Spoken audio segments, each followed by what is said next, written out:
Y está con nosotros Elizabeth Araiza Arredondo. Ella es educadora sexual. Para hablar acerca de este tema, Elizabeth, porque bueno, todos queremos sentir una caricia, un beso. Es importante explorarnos, conocernos como personas.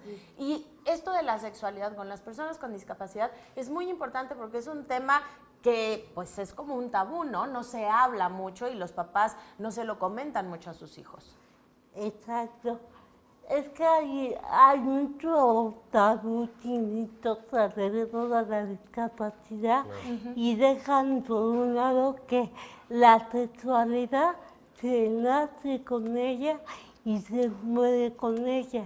Y la discapacidad no te quita la sexualidad. Claro. La sexualidad está ahí latente.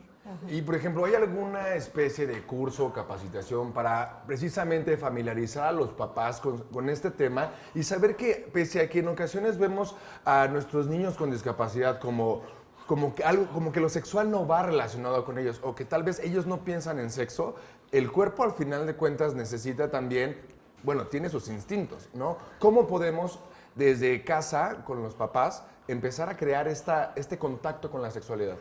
Bueno, yo doy talleres aparte con hijos con discapacidad para enseñarles que sean un poco abiertos y que tengan empatía y que se acuerden que ellos también vivieron esa etapa. Claro, que eso es muy importante, que se sientan como ellos, ¿no? Tú como sexóloga y ahora también estudiante de psicología en la UNAM, bueno, les puedes explicar bien a los papás cómo esto que ellos se acuerden de su época y cómo es importante tratar el tema, como se habla también acerca de la importancia de la comida, ¿no? Exacto.